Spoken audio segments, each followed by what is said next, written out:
birthday, but they're not really even celebrating the day of Pentecost.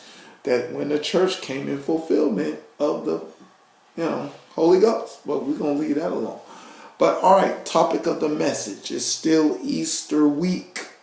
I got an Easter week message that is very important. This message is very important for Christians. Did I say resurrection? I hope I said resurrection week. There's yeah, God, I think I gotta do that message. Yes, I think I do. All right, topic of the message is the reality of what heaven hears, the reality of what heaven says and what earth says. What heaven says and what earth says. Now, Jesus, told me with his words coming out of his mouth, he told me about the one year ago, a couple years ago, he told me about the resurrection. The sequence of him, the Garden of Gethsemane, in the tomb, going through all the situations. And he told me, he said, you know what, Mac, when I, got arrested and stuff like that, the angels, now there's two sets of angels. There's the heavenly angels and there's the earth angels. And the heavenly angels and the earth angels play significant roles concerning God, concerning the earth and all kind of shapes, all kind of ways and all kind of things that goes on in the earth. That the heavenly angels and the earth angels were all encouraging Jesus concerning his, what he went through concerning the crucifixion.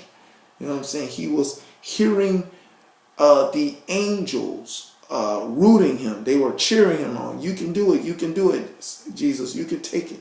You can take the whips. You can take the whips and stuff like that. And they were encouraging him when he was in the place and in that situation. And all through the carrying the cross and everything else, the angels were there. The earth angels were in front of, around Jesus, encouraging him to, give his very best. Keep on going. You can make it. You can do it.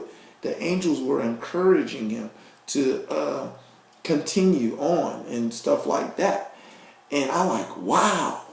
I mean, that's amazing. And Jesus was focusing on hearing what heaven said when he was in the midst of this excruciating process of crucifixion concerning being whipped in his body and being a crown of thorns on his head, when he was in excruciating pain that cannot probably be described to happen to an individual, in carrying a cross with blood flowing out of you, this excruciating pain, he will say he heard the heaven cheering him on to push himself to the further limit as to the extent of his body.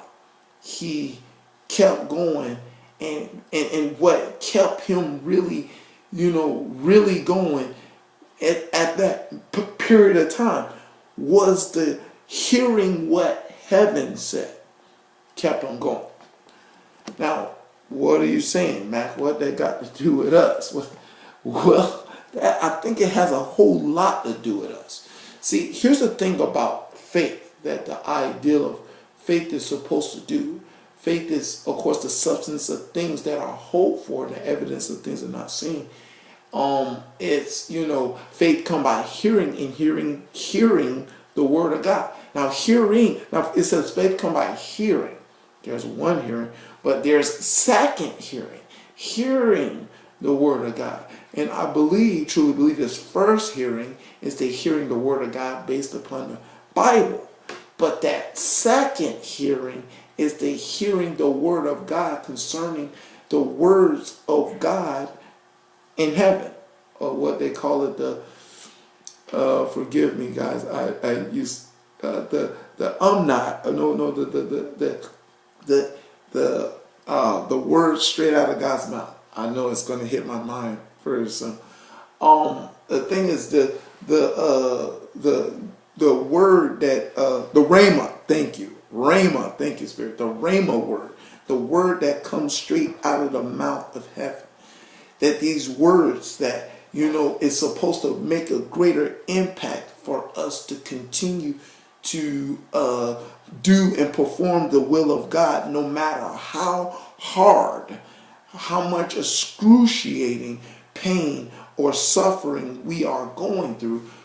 It will tell us, and it will motivate us, and it will give us the ability to try to accomplish the goal of what heaven have us to do. Not what earth has us to do, but what heaven has to do. Now, God showed me, of course, about the earth, people speaking into your life. People speaking. See, what you don't realize what you do when you listen to people, you are cultivating a belief system. Like I tell people, your belief system is one of the most powerful things you can ever have. Your belief system are very powerful. It's a very powerful system. Because God was talking to me last night when I was sweeping the floor at the laundromat about the power of belief and the power of the permission to believe. The power of the permission to believe that what we believe, we have permission to make it real. We have make it reality, and it could be truth, and it can be a lie. It can be the truth, it can be a lie, and we can make this reality. And the thing is, but Jesus being of heaven, you know what I'm saying, ear was focused on heaven. You know what I'm saying? His ear was focused on hearing what heaven has to say. And one of the most painful things in his life, his ear was focused on heaven. But the thing is, the problem of us, we have this knack, being of the earth, listening to people of the earth, believing people of the earth, and what happens is it hinders us to hear from heaven. It hinders us to hear what heaven wants us to do. It hinders the process of us fulfilling the purpose concerning the will of God concerning heaven.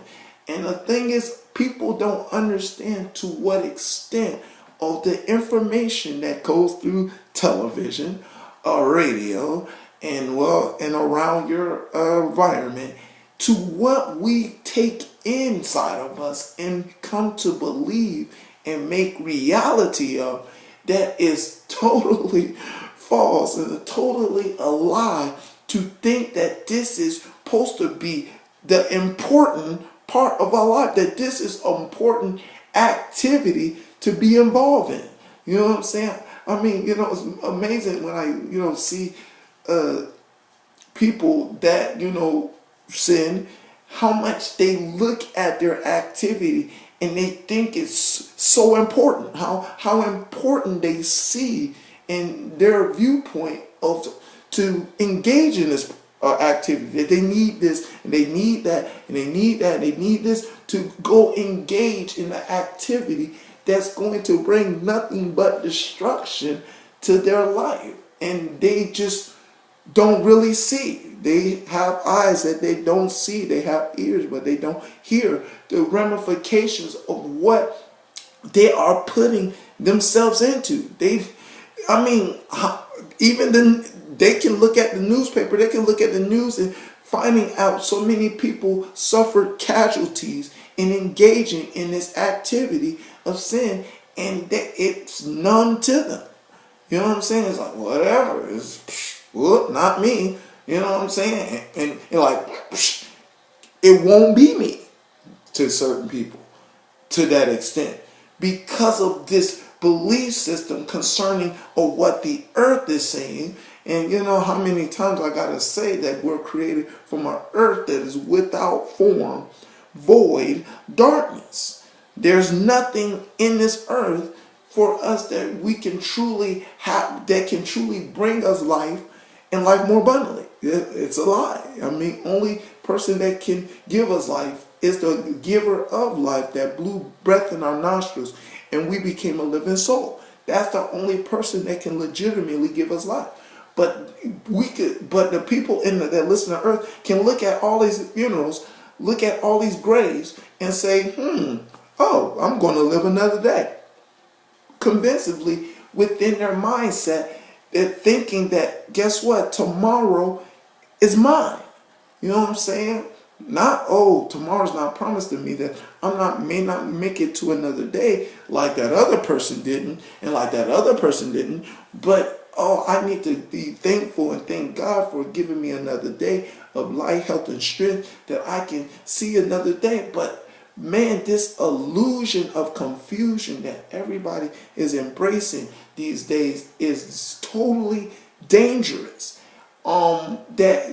But it's based upon hearing what the earth is saying, hearing what people from the earth is saying, and how much that affects a person's belief system is the ultimate problem for humanity right now. If humanity wants to continue to exist and or truly live life and life more abundantly as what our purpose is, like I did a message on the idea of how long a person's supposed to be living, and it says in Genesis 6 talks about a person supposed to now live up to 120 years.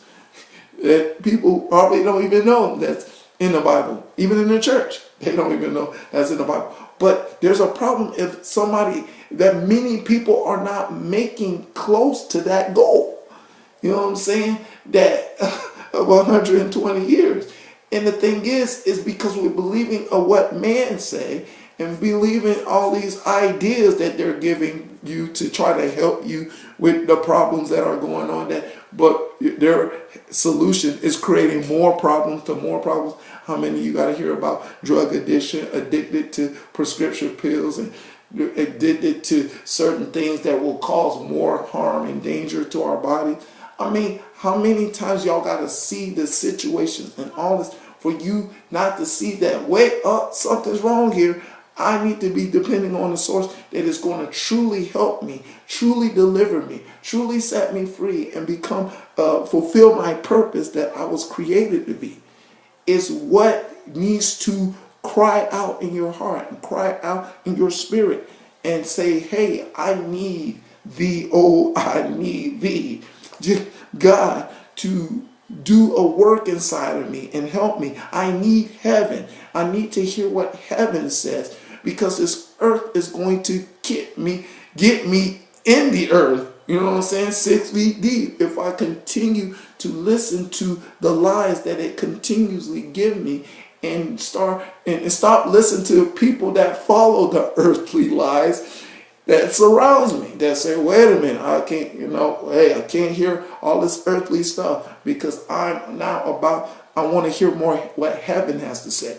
Is what this message is hopefully encourage you to be about doing. Because look, I mean, let the confusion, conflict, and chaos of this earth speak for itself, to know that this is not a place to invest in, to really invest your ear to listen to. You should not invest your ear, give an ear to certain things that are going on and speaking on based upon the earth is what this message is about. But guess what? When heaven comes, heaven is going to encourage you to fulfill Genesis 1:26, being made in the image and the likeness of God. Is what our goal, and we want that true encouragement in life, that if we want to truly fulfill a purpose that is meaningful and not meaningless. All right, that's the message. I hope you got the understanding. I hope you want to hear what heaven says and not what the earth says, because guess what? If you hear it, you have the power to believe it, make it real in reality. to whatever you hear. And that's the message. To God be the glory, here and forever and ever. In Jesus' name, amen.